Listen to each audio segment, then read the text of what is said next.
Hi everyone, welcome to our channel MK Arts Paradise. நாம இப்போ இந்த ஸ்டிட்ச் என்ன பார்க்க போறோம் அப்படினா நாம டபுள் லேயர் செயின் ஸ்டிட்ச் பார்க்க போறோம். அத டபுள் செயின் ஸ்டிட்ச்னு நாம சொல்லுவோம். இதுக்கு இன்னும் நிறைய பேரெல்லாம் இருக்கு. அந்த பேரெல்லாம் இந்த வீடியோவோட எண்ட்ல நான் சொல்றேன் என்னென்ன அப்படின்றத. எத்தனை பேர் சொன்னாலும் இதுதான் அந்த பேரோட ஸ்டிட்ச். இப்போ நான் வந்து ஜரி த்ரெட்ல வந்து ஃபர்ஸ்ட் போட்டு காமிக்கிறேன். நீங்க பாருங்க. ஃபர்ஸ்ட் எடுத்த உடனே நம்ம as usual லாக் போட்டுக்கணும். ஸ்டார்டிங் லாக் போட்டுக்கிறோம். ஆனால் இந்த செயின் ஸ்டிச்சில் வந்து கொஞ்சம் நம்ம எப்போவும் நார்மல் செயின் ஸ்டிச் போடுவோம். இது கொஞ்சம் ஓப்பன் செயின் ஸ்டிச்சாக போடணும். ஓப்பன் செயின் ஸ்டிச்சுனா என்னன்னு சொல்லலையே, அது என்னன்னு நீங்கள் பார்க்காதீங்க. ஓப்பன் செயின் ஸ்டிச் அப்படின்றது நம்ம இப்படி இந்த செயின் போடுறோம் இல்லைங்களா, இந்த செயின் போடும்போது இந்த செயினில் ரெண்டு இருக்கும். இந்த சைடு ஒன்று, இந்த சைடு ஒன்று இருக்கும். அது வந்து நம்ம கீழே இருக்கிற த்ரெட்டை இழுக்காமல் அப்படியே லைட்டாக அப்படியே எடுத்துகிட்டு நம்ம போட்டோம் அப்படின்னா, இங்கே பாருங்கள், இந்த செயினில் இந்த சைடு ஒன்று இருக்கும், இந்த சைடு ஒன்று இருக்கும். அந்த ரெண்டு சைடுக்கும் இங்கே பாருங்கள், இந்த சைடு ஒன்று இருக்குது, இந்த சைடு ஒன்று, இந்த ரெண்டு த்ரெட்டுக்கும் இடையில கேப் இருக்கும். இந்த கேப்பு நல்லாவே தெரிகிற மாதிரி நம்ம செயின் போடணும். இதுதான் ஓப்பன் செயின் ஸ்டிச்சுன்னு சொல்லுவோம். இந்த மாதிரி நம்ம போடும்போது தான் இந்த டபுள் செயின் வந்து நம்ம இதில் வந்து போட முடியும். இப்போ இந்த செயினை நான் போட்டு முடிக்கிறேன். இந்த ஒரு லைனுக்கு போட்டு முடிச்சுட்டு அதுக்கு மேலே நம்ம இன்னொரு லேயர் போடணும். அப்போ தான் அது டபுள் செயின் ஸ்டிச் ஆகும். நான் இப்போ போட்டுட்டு வரேன். இப்போ ஜரியில் போடும்போது அதோட டிஃப்ரென்ஸ் உங்களுக்கு தெரியாது நார்மலாக, ஏன்னா கிளாத்தும் ஒயிட்டு, இந்த ஜரியும் கோல்டு, ஸோ தெரியாது. அடுத்தது நான் சில்க் த்ரெட்டில் கலர் காம்பினேஷன் வச்சு போடுறேன். அப்போது உங்களுக்கு அது என்னன்னு புரியும். இப்போ லாஸ்ட்டாக ஸ்டிச்சை முடிச்சிட்டேன். இப்போ லாஸ்ட்டாக ஒரு குட்டி லாக் ஒன்று போடுறேன்.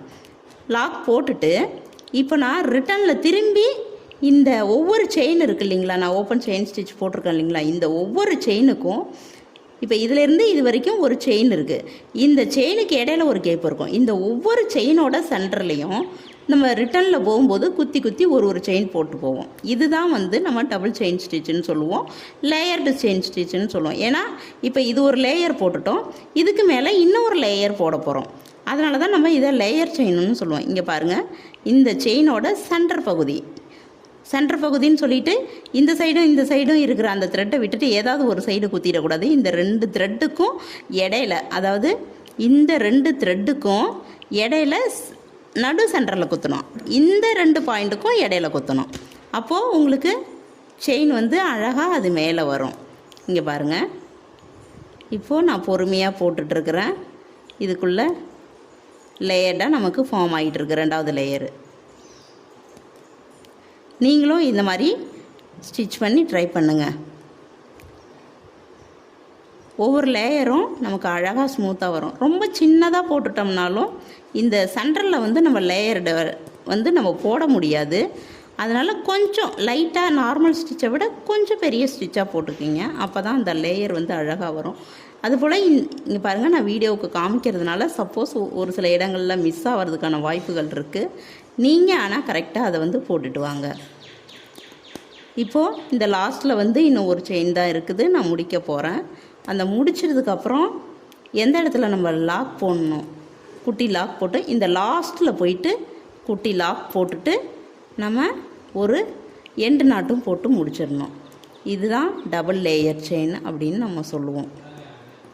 பாருங்கள், இப்போ இந்த எண்டு நாட் போடும்போதே நம்ம இதை செயினை விட்டு நீடில் கழலாமல் அதுக்குள்ளே வச்சே நம்ம பண்ணணும். இப்படி போடுறேன், இப்போ உள்ளே எடுத்துடுறேன். இப்போ பாருங்கள், இது மேலே உங்களுக்கு டபுள் லேயர் வந்துட்டு தெரியும். இதையே நான் வந்து சில்க் த்ரெட்டில் போட்டு காமிக்கிறேன். இப்போது இந்த செயின் ஸ்டிச்சுக்கு நம்ம நிறைய பேர் இருக்குது, அதை கடைசியாக சொல்கிறேன்னு சொல்லியிருந்தேன். இப்போ பார்த்தீங்கன்னா அதில் என்னென்ன பேருன்றதை நான் வந்து உங்களுக்கு சொல்கிறேன். இது வந்து double chain stitch, double layered chain stitch, inner double layer chain stitch, overlapped chain stitch, reverse double layer chain stitch. இத்தனை பேருமே இந்த ஒரு செயின் ஸ்டிச்சுக்கு நம்ம சொல்லுவோம். ஏன்னா மேலே ஒன்று போகிறதுனால அதை இத்தனை பேருமே எப்படி சொன்னாலும் இந்த ஒரு செயின் ஸ்டிச்சை தான் நம்ம வந்து போட போகிறோம். இதில் லாஸ்ட்டாக மற்ற பேரெல்லாம் சொன்னேன் இல்லைங்களா, லாஸ்ட்டாக ரிவர்ஸ் செயின் ஸ்டிச்சை சொன்னேன், ரிவர்ஸ் லேயர் செயின் ஸ்டிச்சு. அதுக்கு முன்னாடி சொன்ன அத்தனைக்குமே நம்ம வந்து ரெண்டு மெத்தடில் யூஸ் பண்ணலாம். ஃபஸ்ட்டு இந்த மாதிரி நம்ம செயின் போட்டுக்கிறோம். போட்டுட்டு இங்கேருந்து இங்கே போட்டுட்டு போகிறோம் அப்படின்னா திரும்ப இங்கேருந்து திரும்ப இந்த சைடில் இருந்தும் ரிட்டனில் அந்த லேயர் செயினை போடலாம். அப்படி இல்லை, இப்படி செயின் ஸ்டிச்சை போட்டுட்டு மறுபடியும் இந்த இடத்துலையே ஆரம்பித்து இது மேலே நம்ம லேயர் போடலாம்.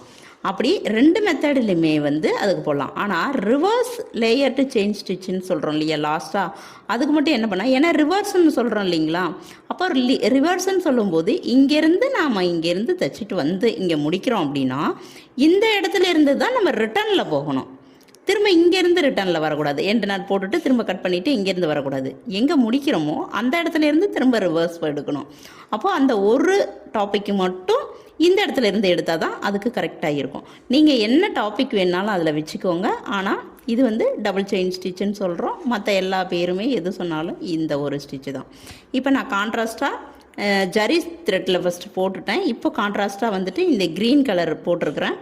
இந்த க்ரீன் கலருக்கு ஒரு கான்ட்ராஸ்ட் கலர் எடுத்துகிட்டு ஆரஞ்சு கலர் எடுத்துருக்கிறேன். இது மேலே நான் இப்போ வந்து மறுபடியும் இங்கேருந்து வந்துட்டேன். இங்கேருந்து நான் அந்த வேறு கலர் கொண்டு போகிறோம் பாருங்கள். இப்போது இந்த இடத்துல இருக்கிறேன். இந்த லாஸ்ட்டில் நம்ம வந்து இந்த ஆரஞ்சு கலர் த்ரெட்டை நான் எடுத்துட்டு பாருங்கள், இங்கேருந்து நம்ம கொண்டு போகும்போது நம்ம ரிவர்ஸ் செயின் ஸ்டிச் ஆகிடுது லேயர்டு. இங்கேருந்து போகும்போதும் நம்ம அந்த கேப்பில் தான் நம்ம போடணும். இப்போ வந்து உங்களுக்கு அடியில் ஒரு கலர் இருக்கும், மேலே ஒரு கலர் இருக்கும்.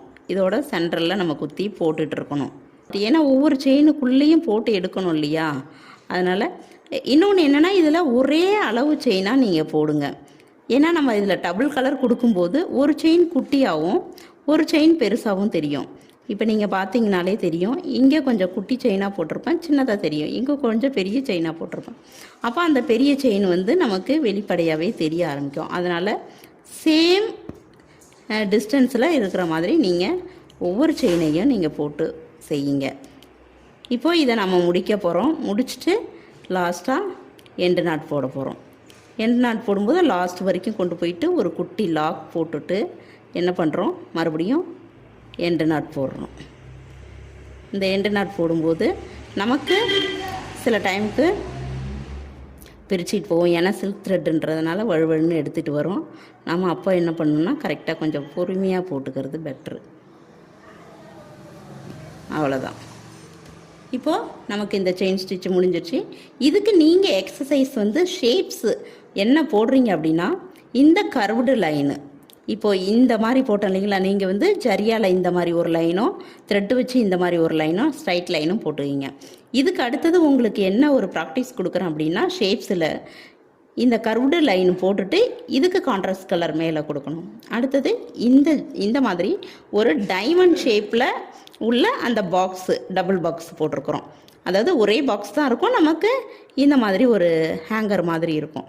அடுத்தது பார்த்திங்கன்னா இந்த டிசைனுக்கு பார்த்திங்கன்னா இங்கே நமக்கு கர்வ் லைனும் இருக்கும், இந்த கர்வ் லைன்லேயே பெட்டல்ஸ் இருக்கும், நமக்கு லீஃப் இருக்கும், க்ரீப்பர்ஸு அதாவது கொடிகள் இருக்கும், லீஃப் இருக்கும். இந்த எல்லாமே சேர்ந்து இருக்கிற மாதிரி இந்த ஷேப்ஸும் நீங்கள் ஒர்க் அவுட் பண்ணி காமிக்கணும். உங்களுக்கு இதில் ஏதாவது டவுட்ஸ் இருந்துச்சு அப்படின்னா, உங்களோட டவுட் எதுவாக இருந்தாலும் கமெண்ட் செக்ஷனில் விட்டுட்டு போங்க.